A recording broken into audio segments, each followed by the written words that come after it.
Hello, I'm Stan Stoniker with Hub Culture, and we're at Climate Week NYC in the beautiful JP Morgan Library. Joining me is Jim Walker from the Climate Group. He's founder and the head of international programs. You guys have a new report out that looks at the economic benefits of the clean revolution. Can you tell us a little bit more about it? Yeah, so the report's called the American Clean Revolution. It looks at the reasons why we believe the US should play to win on the clean economy, on this transition to a low carbon economy. It's obviously a highly politicized debate here in the US around climate change and clean technology, and it's become increasingly so in the run-up to the election.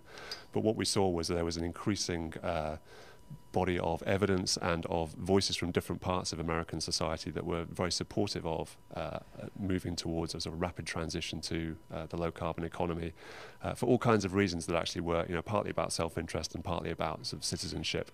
So one of them is looking at the power of innovation to really generate growth in the US right now. One of them is looking at the need to upgrade infrastructure and looking at future-proofing infrastructure for a lower carbon world.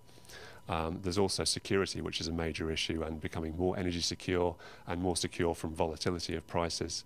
And at the same time, you've got competitiveness, so actually competing with major growth economies in the East like China, and climate change itself, so looking at what are the costs of inaction if you don't move in this direction.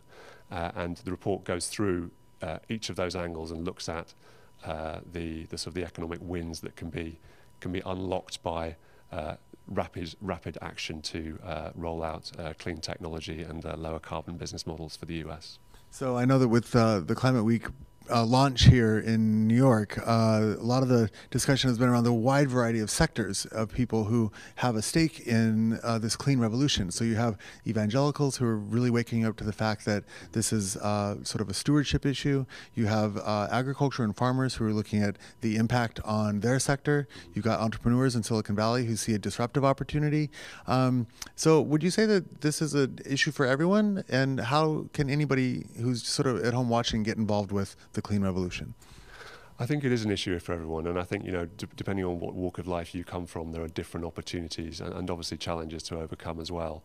It's a very diverse set of people that we've got here today. So we had the National Farmers Union talking about how this was, the changing climate is central to the success of the US's agriculture economy.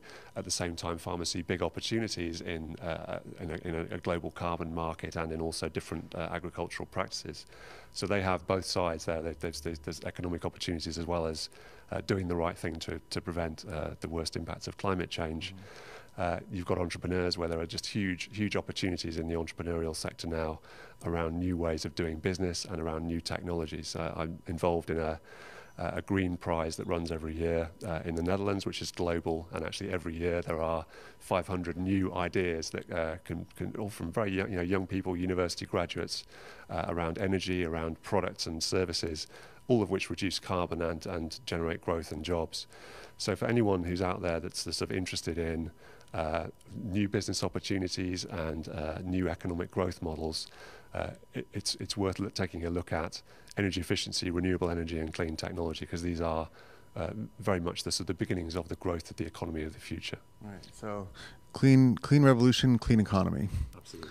How do you feel about that? Do you think America how can it overcome and sort of beat its competitors in being able to scale these new opportunities? I think the US is very good at innovation, actually. So it's been, over the last few decades, the US has been a world leader in innovation. You look at Silicon Valley, you look at all of the kind of innovation that's happened in the high-tech space.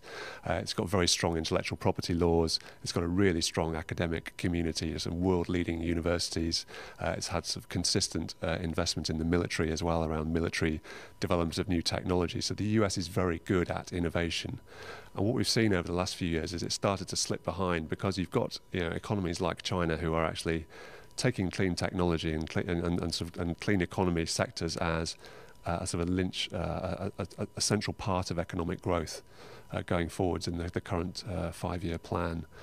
And the danger is that the US will start to fall behind on competitiveness in a set of sectors where it actually stands to do very well because of its capacity for innovation. So, we're not the first organisation that's called for a tripling of research and development funding for energy innovation in the US, and I think that's what needs to happen now, in order for the US to regain its crown as the world center of innovation.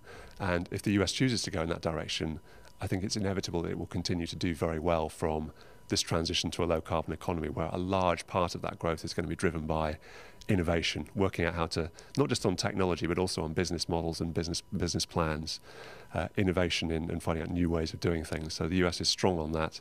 If the economy globally moves in this direction, the US can lead that charge. Right. So it sounds like a bit of a home court advantage for America if it just plays ball, right?